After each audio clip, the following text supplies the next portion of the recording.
Obsession Bows presents Primal Instinct.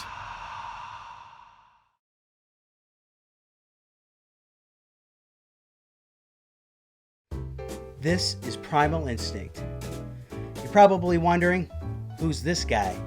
Maybe some of you guys know who this guy is. I'm Mark Ballesteri.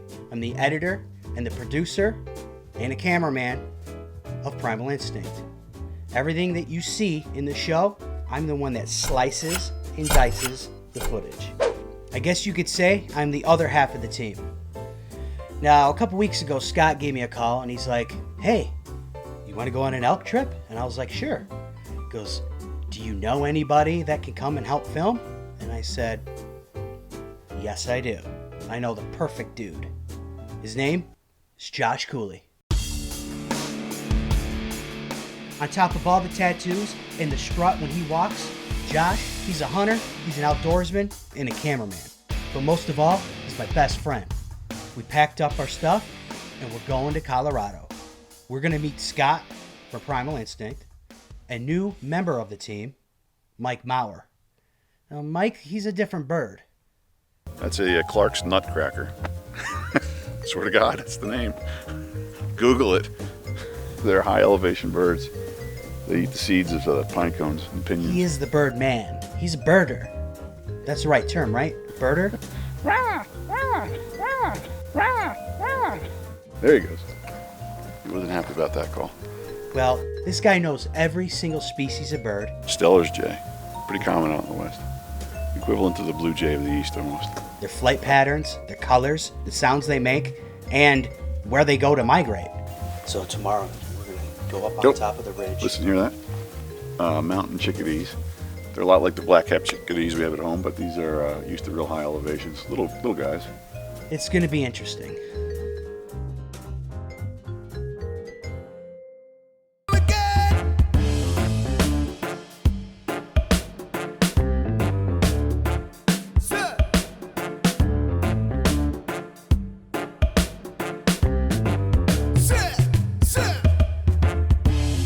Packed up the truck, loaded up the coolers, grabbed the obsessions, and we hit the road. And we're going to drive all the way across country. We're going to go 28 hours, 24 hours west from New York to Denver. And then from Denver, we're going to go like 3-4 hours south to Trinidad, right on the border of New Mexico. Now, remind you, this is Josh's first time being west of the Mississippi, okay? So there's a lot of different things that are going to be running through his head. And him being a cameraman, he's going to have to keep his composure and remember all of the things that he's supposed to be doing in order to pull off some great shots and do what he's got to do as a cameraman. Coming up to these Rockies, I mean, we could see him forever away, and it was like approaching this wall up to the sky. It was just absolutely crazy. I didn't even know what to expect. I didn't know what kind of animals we were going to come across. I knew what we were going out for, but who knows what we were going to come across out there. It's home of some of the biggest and most ferocious animals. It's relentless out there, and absolutely excited to be on this journey. It's pretty cool. Yeah. Pretty cool adventure.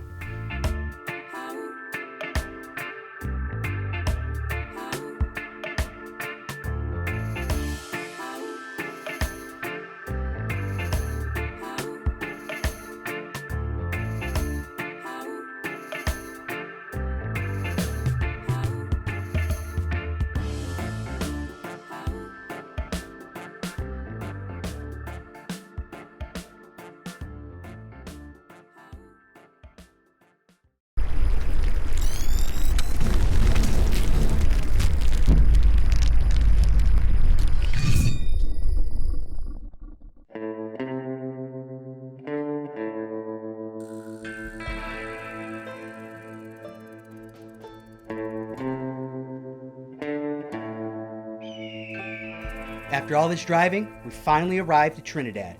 We show up just in the nick of time to fit in like 4 or 5 hours for evening hunt. Josh, he's going to be teamed up with Scott, and I'm teamed up with Mike. This is Mike's first attempt at an elk hunt, and this is his dream bucket list hunt. So on top of me guiding and calling for him, I'm also producing and filming this show. So I've got my work cut out for me, and I have to make sure that I nail everything perfect.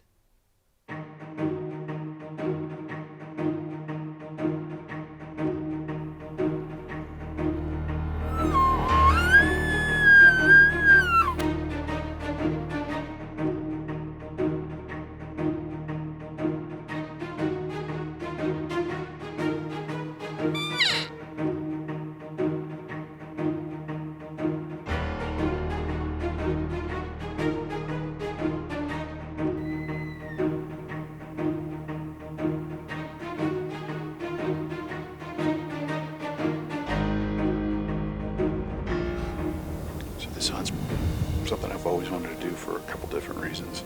It's a hard hunt. It's really challenging.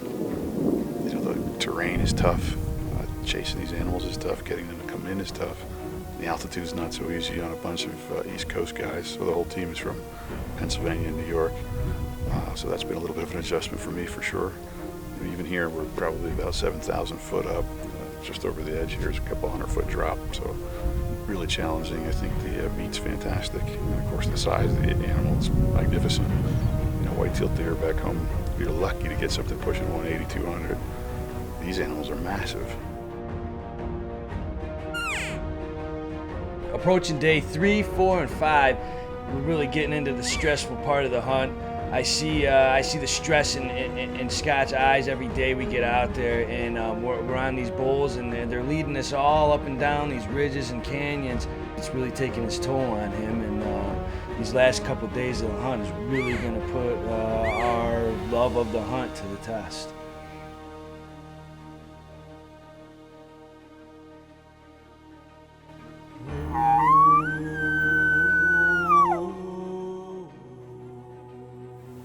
Rudy's elk might be going. It's kind of a do-it-yourself hunt here, so every time we get to his new spot, I like to mark it, drop a pin, and label it, and try to give us more options. At the end of the week, we know where to go and get around without depending on somebody else. So we had a slow morning. We really didn't see many. We saw, I think, two small bulls, and we followed them up the canyon. We heard one bull bugle, and they just went quiet. So we got a little bit of a late start today. We were trying to check out some new areas, see if we can get on a bigger bunch, and we didn't. So we're in at this water hole tonight that we came down and checked yesterday. It's just torn up inside, and we decided on a hot day like today, the first thing these elk should want to do is get up and get a drink. So if not, with all the sign, you think they're not far, that if one bugles, we'll be able to hear it and maybe go to him. So it's about 5 o'clock. It gets dark here about 8, so it should have some action here, hopefully.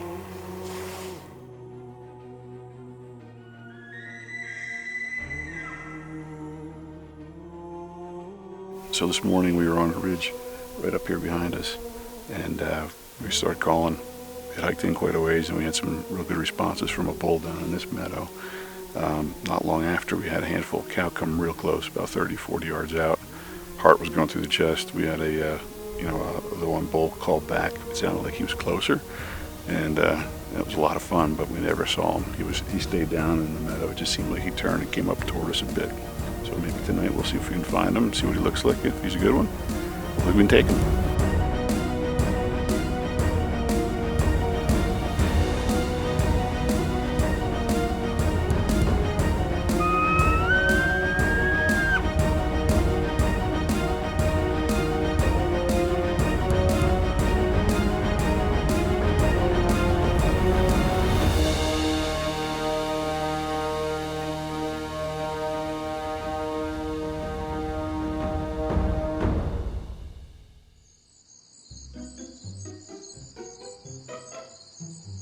So you know this is primal instinct, right? So this kid comes to camp, Josh, nice kid. He brings this Martin bow and all he's talking about is bracket the whole time. And it's day 5 and I've had enough of it. Like I've had enough. Like it's disgusting at this point. So you know what? He just been drinking this Tito's vodka all night. We were doing shots with him, but at the end when he wasn't looking, we were putting water in our cup and letting him do vodka. He's hammered. He's passed out on the couch. And now it's time to bracketize him right now. He likes bracket. He's going to look like bracket when we're done with him. I just hope he doesn't wake up because this could get ugly.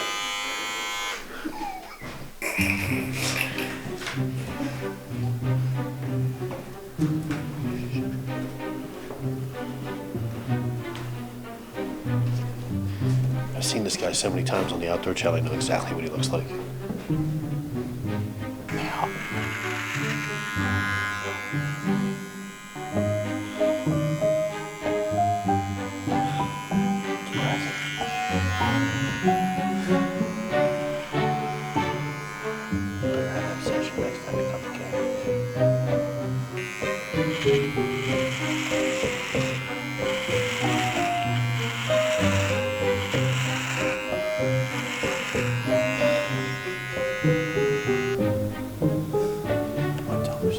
There's another fan in our camp. Traitor. That's what he gets.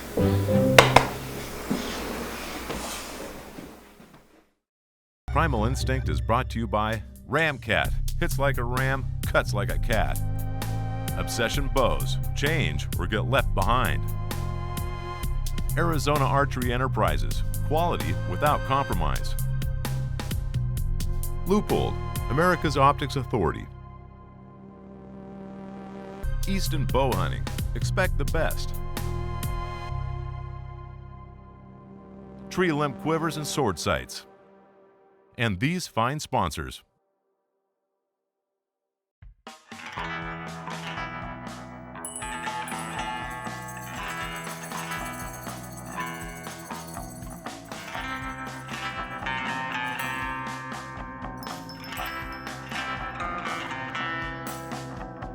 So Scott's been coming in hot lately. I mean, he's up in the morning, he's at a level 4. And I mean, this is Colorado.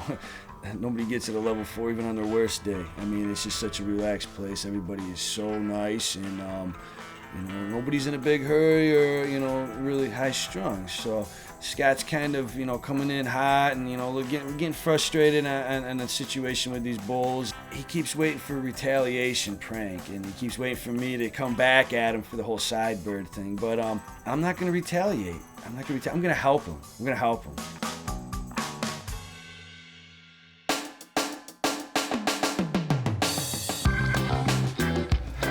There's a lot to choose from. I don't know. Gotta find something that fits him perfect. So we're gonna swap out his gummies for some cannabis gummies. It's just some Colorado soul food. He's gonna feel better and not even know why, and not even know anybody did anything. He's gonna forget about the whole prank retaliation. Everything's gonna be great, man. He's gonna bring it down to a level 1.5. You watch. Perfect. This is gonna be good. Oh, 2 for the doctor.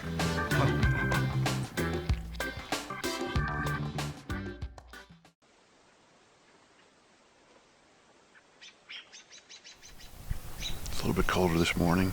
We're up real high. That's the idea, to get up high in the morning, because they're coming out of the meadows on either side of this ridge. So they've been feeding all night. They should be heading up here now. It's going to be hot today. So right now is a great time to try and catch them in transit. So we haven't heard a lot. It's cooler, not so windy, but not a lot calling just yet. But fingers crossed for a lot of action on this morning.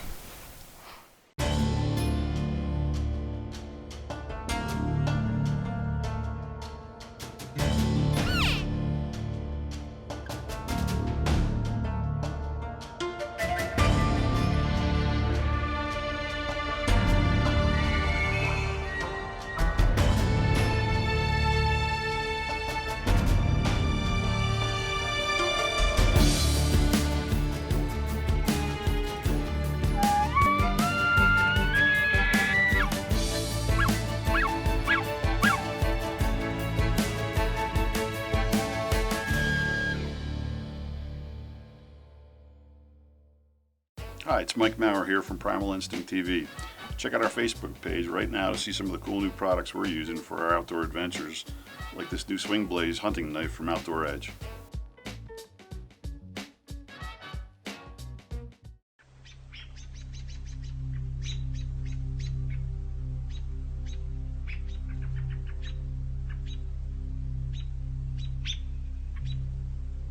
"7:30, 8 o'clock rolls around. We finally get a bull screaming. He's at the top of a canyon, ready to bed with his cows.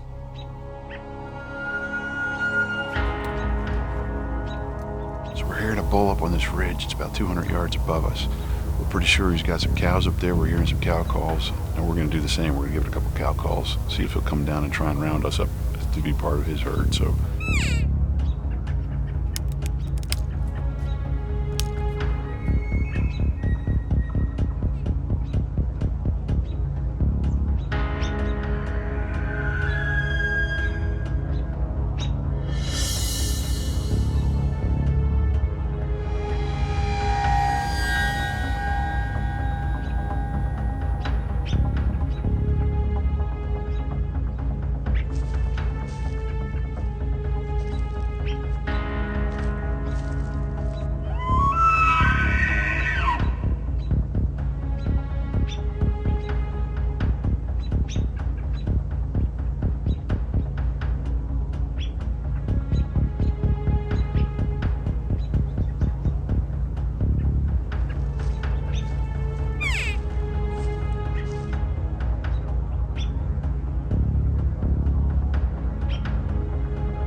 Hit him in the neck.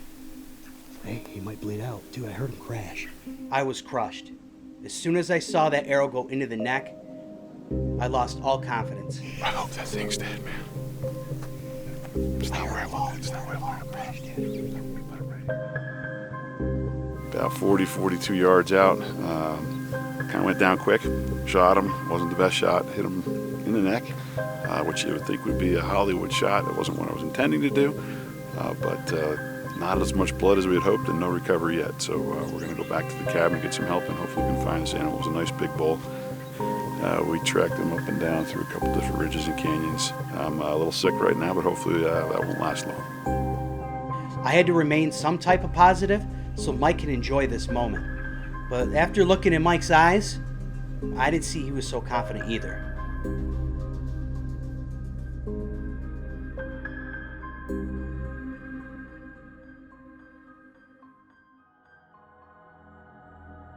All four of us hit the woods trying to find some blood.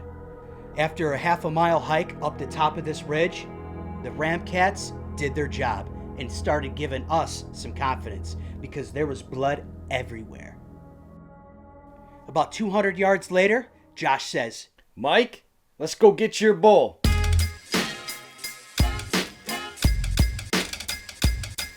Exciting morning, a little worrisome for me, but a happy ending, right? So we shot the animal about a couple hours ago. Neck shot, backed out because we didn't find a lot of blood at the site of impact. And we left for a little while, actually went and got some breakfast. I wasn't feeling too good about eating at that time because I was worried we wouldn't find them. Mark did a hell of a job calling them in. McDonald family for having us on their ranch, and of course Scotty and Primal Instinct, so great morning. this hunt by far is going to stick in my head for a very long time and definitely goes on the map for one of my favorites. Josh and I had a great time coming out here and got to experience a lot of cool things first time. And I'm definitely going to come back and we're going to do it again next year. They good? There's only a couple left. So don't touch them, alright? You want to make fun of them, you're not getting any of that. Alright?